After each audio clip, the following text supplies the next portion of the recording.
What's up, family and friends? Good afternoon and welcome to this beautiful day. Once again, it's a beautiful day, it's a great day, our day. The day we have the strength to live. We have the power, the will and the power to make things happen for us. We can walk, we can write, we can think, we can speak. We can do all that by our own power, by our own strength. Not a God-given power, not a God-given strength, but ours. Because we were born to be powerful. We were born to do powerful things. We were born to live and enjoy our lives as a people. So, I welcome you all. And I want to share with us about our power and our problem as a people. I'm talking about Africans, the Akebulans, black people, all over the world. Wherever we are one family. Our power is one and our problem is one. And our problem requires our power to be solved. Foreign power or foreign powers cannot solve our problem because it was foreign power that created that problem in the first place. The stuff that created the problem cannot solve it. You have to look for power that is greater than the power that created the problem to solve that problem. So the UN, the Americans, the Europeans, the Asians, they cannot solve our problem. Every assistance, every help they are rendering to us comes with a price. But many of us jubilate at the sight of temporal help, temporal assistance from the people who wish you to stay asleep. And you think it's good. No, it's not. We don't need any external help. We don't need it. We were living without them before they came. They are the one that invaded us. We did not invade them. We were living without the assistance. We had everything we needed to live as a people before they decided to be the demons that invaded our land, stole our stuff, kill our ancestors, and changed our life. Since then, we have been walking on our heads instead of running on our legs. They made us to be the powerless people. And the powerless people cannot compete with powerful people in a race. Until those who are seen to be powerless regain their power, restore their glory. They can never compete with the world powers to recover their heritage, because the world powers today are world powers from what they stole, what they took and still taken from us. That's what made us powerless when we lost our heritage. We didn't lose that power. I will tell you what happened to that power. That power is still among us. Our ancestors gave us that power. Our ancestors bequeathed us with that power. They did not went to grave with it. No, they did not die with it. This is what our ancestors were doing. Whoever holds that power, before death, we give it to the firstborn in the family. Every family produces firstborn, which is the head. The father is the head of his family. And when he's about to die, if he's the one holding that power in that kindred, in that village, among that people or in that family, he will give it to the elder sons. That's why it seemed like our people were doing everything to have their own son. They call this is my own son. So if the first wife did not produce a male child, he can marry another woman or more women to have, he must have male child. So it's like a taboo if a man don't have a male child among our ancestors. But not all of them had, even when they married multiple wives, some of them didn't have, so they have to leave the power to their uncle, to their brothers or other people, because you know it's not a must you have a child. It's not a must everyone must have. It's not a must. It's not a must. But if you say you want to have it, of course you can do whatever it takes for you to have it. Good thing, not bad thing, not killing anyone. So what happened to us is this. After the white men defeated us with cannon, weapon, they didn't defeat us with any spiritual power or with any voodoo or no. They defeated us with a cannon. And the reason why they defeated us was their first walk underground. They used the sellouts. Our brothers, they promised them throne to make them kings, because before they came, we didn't have kings. We didn't have army. We didn't have prison, like jail. No, we didn't, because we are living a civilized people. Civilized people don't need army. Civilized people don't need jail. You need to understand that civilized people don't need army. Civilized people don't need jail, because they are human beings. They treat one another as humans. They don't treat each other as animals. No, they treat each other as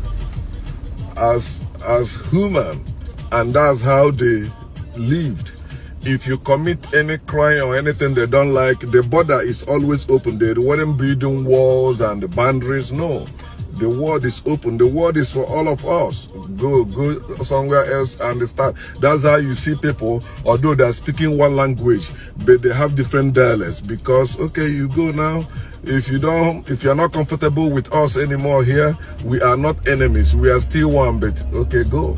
No war. All of us, we are living our life before this. We don't know our true history. That's why many people, what I'm saying now is strange to them. They will say, oh, you are not making any sense. Of course, I'm not making any sense, because you have the European mind. You have the Arabic mind in you. How can I make any sense? When you think your history started with slavery or with white men coming into your land, you think, oh yeah, our ancestors were having kings. No, they were having elders. It were the white men that promised the sellouts they will make them kings, and they used the sellouts to kill out the elders. The elders that know where the powers were, the elders that were using the powers. So the white men used them to kill those elders that have that power before Canaan came, because with that power, even the Canaan will not work. Our people don't know that. Many Africans don't know that with our African power, you can throw your nuclear weapon. It will not activate. It will just fall down like paper. And that's why we need that power back today, because the United Nations is monitoring other people from stopping other people from having nuclear weapon. Is there any country in Africa that will try to build a nuclear weapon today and the United Nations say, okay, yeah, you can build it? No. You see, other people like, is it Iran or Iran and other people that want to build, even North Korea, they're asking him maybe to stop testing missiles and others, stop doing working to have nuclear weapon or that. Because they won't let it. They know if he have it, he will have his way. So they already occupy that space. They don't want anybody to come in. So how can Africans come in? How can Africans build their own weapons, build their own nuclear weapons, and stand as a people? They have to regain their African power. That power is able to blind anyone that is coming to see what you are doing to thwart it, to disturb it, or disrupt it. That power has power. It is the power they saw. Our ancestors can say things, it comes to be. Many of us don't know that's power also. It was not everybody that have it. People have their different powers. There are people in their family, when they say something, it happens. They can see the future. Some can see the future, some can predict things, some can do things. They have different powers. And all of them were there for our betterment. It was not a religious power. It was not a spiritual power. It was a natural power. And it's still a natural power. Just as we have power individually and collectively to do things that serves us for good.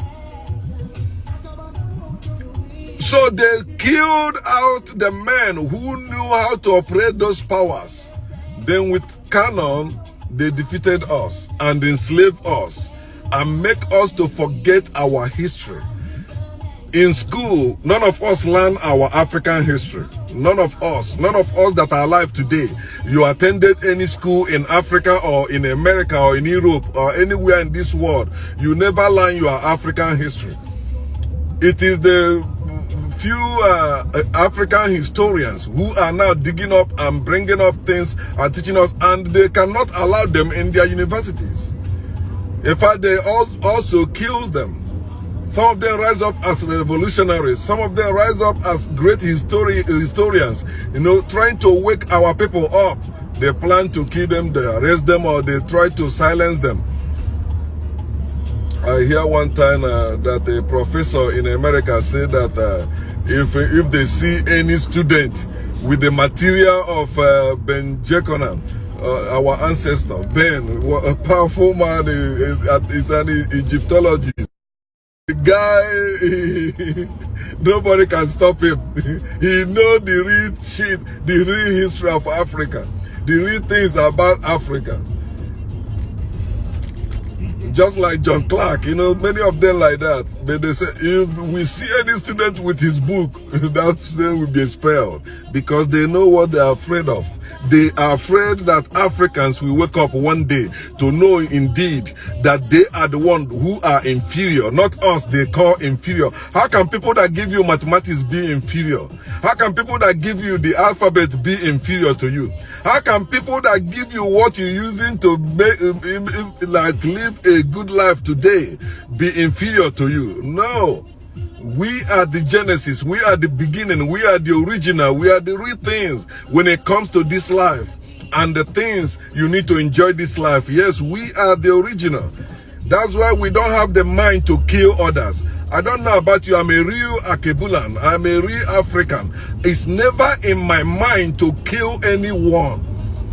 Even now, when I remember how I used to, my father teach me to kill chicken for us to, I say, oh man, you see, so my fellow human being, how can, it's not in me to plan to kill my fellow human being, no matter what that person have done. It's better I stop talking to you, I distance myself from you, than planning to kill you.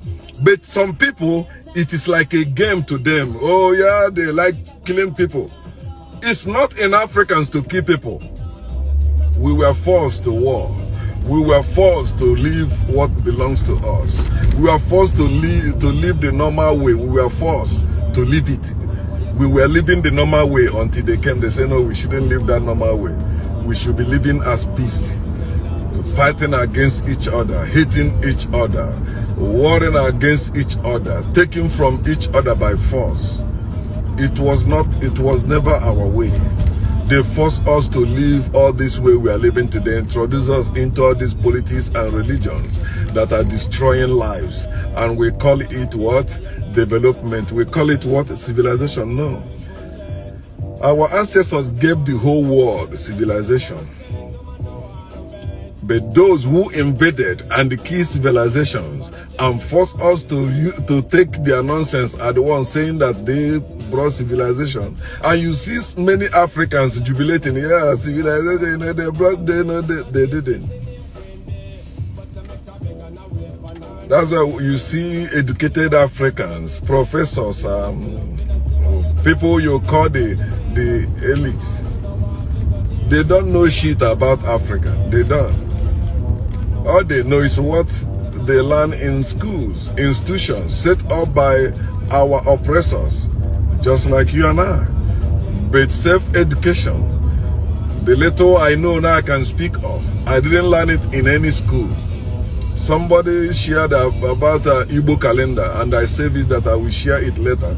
I said that stuff, they didn't teach me that in school. When I was growing up in Ntakara, that's nursery school, as they may call it. All they teach me is Abe Wedechi. That's all they teach me. They didn't teach me about our ancestors. They didn't teach me about our history. even our calendar. They did not teach me about our own calendar. They did not. They taught me all this is a Julian calendar nonsense. The guy that removed 4 years from the main thing. That's why they say Jesus is 33, but actually Jesus is 37. All that 33-degree bullshit. It's 37 they're supposed to put there. But it's all they made up to deceive the world.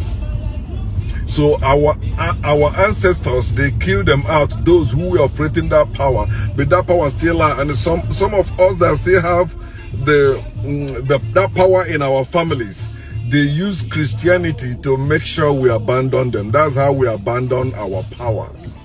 Africans abandon their powers with the introduction of Christianity and Islam.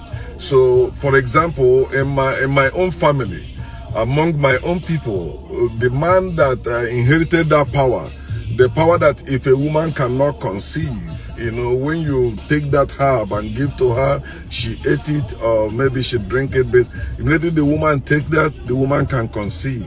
It's not a spiritual power. It's not a religious power. It's natural. It's of nature. Everything we need to live a quality life is already in nature. We all have it today. So the man became born again Christian. All right. So the man refused to follow up with the herb, you know, which I've been trying to see if I can restore it. Because of course you can make money off it. And his children are not rich. They are struggling. At least if they know how to use that herb, all of us will begin to learn, because you can teach it to people around. That's why I'm against people that are saying maybe you are choosing to be a dibia, you are choosing to have such power. No. All the knowledge, all the powers in this world belongs to you. If you want to learn it, of course, those who know about it should teach you how it works. Then that's how you see all these people becoming medical doctors today. Some people will never dream in their life to become medical doctors. Maybe they were doing something else and the thing collapsed. Then they went to school and learned how to become medical doctors. That's how they became doctors. Not that maybe one God called them or they have special anything. No, of course, naturally some people, you see them, you know, naturally they can heal the sick. But you can also learn about it and use it to do good to yourself and to others. That's how we solve problems. We solve problems with knowledge. You cannot solve problems with spirituality. You cannot solve problems with religion or with faith. No, you need knowledge to solve problems. If you cannot fix your car because you know about the Spirit of God, or you say you are possessed by the Spirit of God, you cannot. You have to go and learn how to be mechanic. Then you know how to fix it. Or you spend time trying to maybe pieces it one by one and know how you pieces it and put back together. Then you can know how to do it. You need knowledge. Without knowledge, you cannot do anything. So we don't know our power. Africans don't know their powers anymore. So how can they thrive? How can they compete in this world where you see people follow power, people respect power? And that is the main reason why I want to share this, our power, our problem. I'm using a pastor and a dibia as example. The pastor is Chukwu Emeka Odumeje, his name. That's his name. Then he based in Onitsha. I shared that video. You can see it on my wall where he was bragging about his power. You know, with some old fools. I call them old fools because they are older than him, but he is manipulating them. They are following him as their slaves. Among our ancestors, it wasn't like that. A small kid leading elders, no way. But that's what religion brought to us. That's what politics brought to us. A small boy will say he's in power. Elders will be bowing to him. Aaron.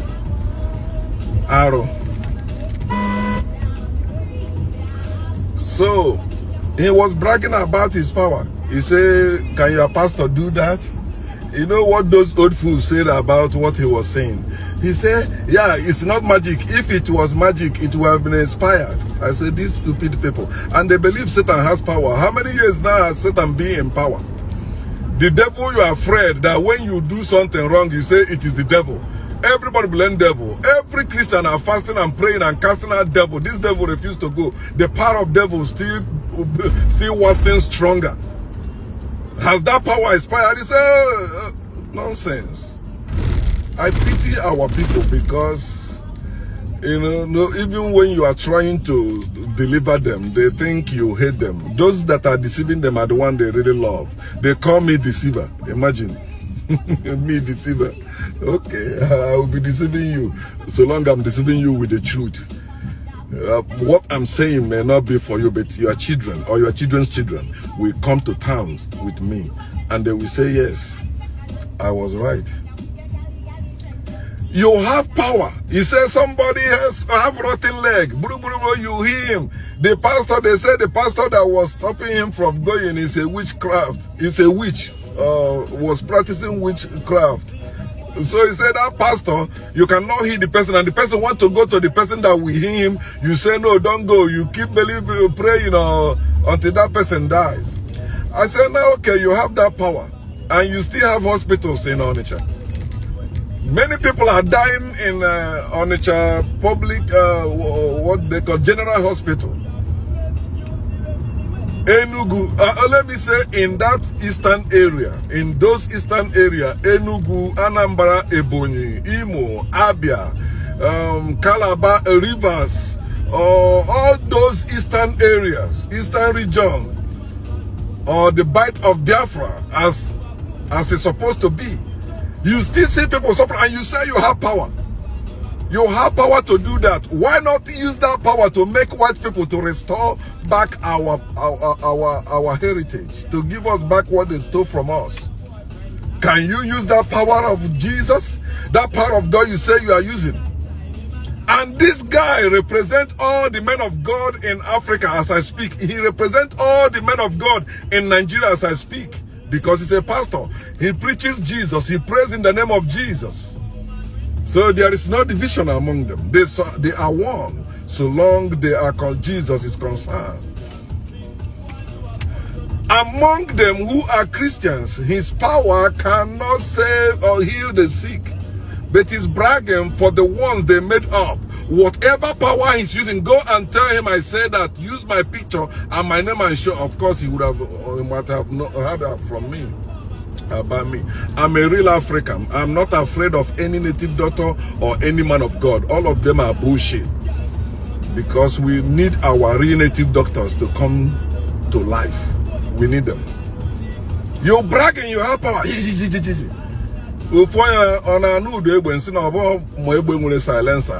Silencer, you will not, nobody will hear you kill somebody and go. It's when you carry double body. Nonsense. That's bullshit. You're bragging you have power. Your power is greater than the other pastor's power. Okay, how about your people suffering? Igbo people suffering in Nigeria. Which the most tribe that are suffering in Nigeria today are the Igbo people. And they are the people that are endowed with great potentials, yet they are suffering in Nigeria. You see him carrying money in his hand, flaunting it. Money. That's his God. That money is greater than whatever he's preaching or whatever he represents. Yeah, money. Because without money, nobody will listen to him. That's why he acquired that power to make money. Now he made that money, he had that money. He can brag. And there's another one, it's a dibia. He says, Ofia one. That's what the cap he was wearing. Ofia Flago. The man from Benin, a mother and father came from Benin to him and said that somebody borrowed money from their daughter and they refused to bring it back. Say whatever they will do, let them do. He said, okay, he's making this video, he will send it to the guy. So that for the guy to return the money or something will happen. He said his own is to curse. Why that dibia? And he's a small boy. I look at him, I'm older than him. He showed his shrine and all that. You know, remember he made the challenge for 31st December with that pastor. I don't know if that pastor went there because so you can curse your own people. because they did something wrong. How about white people? When will you curse them without your power? Our power has become our problem. We are using it against ourselves because it's in the wrong hands. We need the right people to hold those powers. I don't mean there's no power in Jesus' name. There's no power in God. There's no power in Allah, Yahweh, Yehoshua, whatever. There's no power in them. I'm talking about our African power. That power. You see, some people, some Africans that have it today, that's the wrong hand. The right hand, when the right hand have it, they will never use that power for evil. It's for good and for our good, to protect and to make sure everyone is living well. It's for our protection and for our prosperity, for our peace, for our unity. But today, see how things has fallen apart. You see how anyone can come and say, I'm a Dibia. You are using your power to do what? What are you doing with your power for our people? It's time you wake up and think. Let us stop thinking our people. We have the power to change ourselves.